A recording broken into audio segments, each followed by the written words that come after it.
The ugly face of COVID-19 has left the economy in tatters, slowed or no supply chains, company closures, job losses, and worst of all, revenue shortfalls. This is the elephant in the room.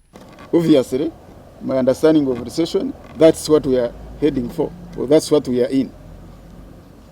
Because if companies start scaling down their employees, if businesses start closing, certainly that has a very serious implication on the economy as a whole and the world, not only the Uganda, but also it is affecting equally the rest of the countries in this world.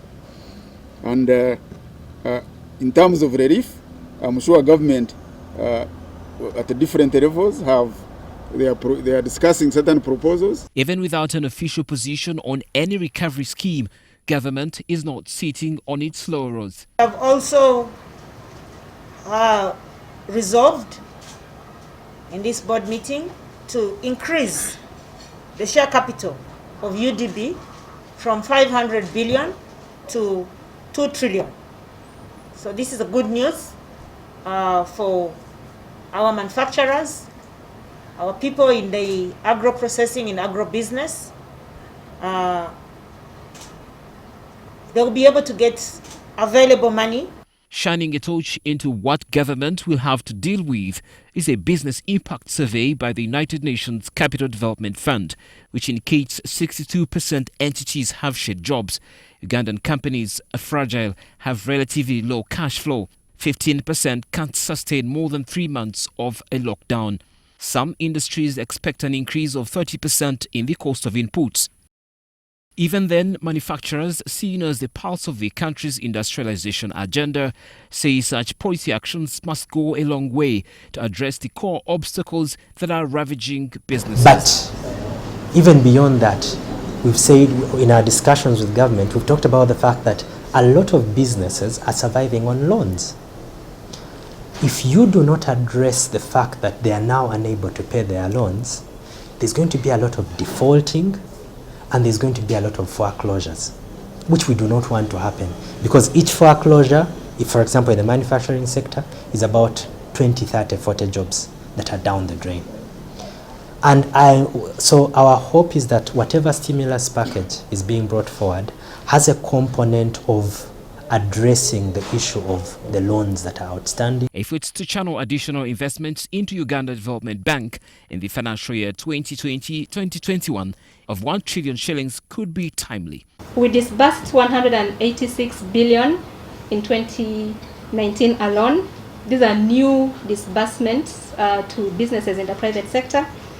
And out of this 186 billion disbursements, 40% was to the primary agriculture sector and agro-processing sectors, while 41% was to manufacturing alone. But a serious dip in domestic revenue collection, additional expenditure and debt have already put a huge dent on public finances, leading to an expansion in the budget deficit. Patrick Ochailap is the Deputy Secretary to the Treasury. He says a government strategy to shore up economic activity is already in place. The strategy and the way to go is towards import substitution. For example, within the import bill of this country, we have things like agricultural products. You can't believe we're importing things, cooking oil, etc., etc. in this country. We're importing beef and meat products. We're importing some fish products. We're importing coffee. We're importing tea leaves, tea actually, etc., etc. These are things which you can produce domestically. Already in April 2020, the local currency depreciated 0.3% against the US dollar, touching levels of 3,700. Traders say the future is uncertain.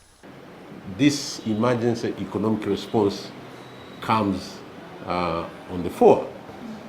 The quicker, that will create some calm in the markets, and that will probably slow down the already bad situation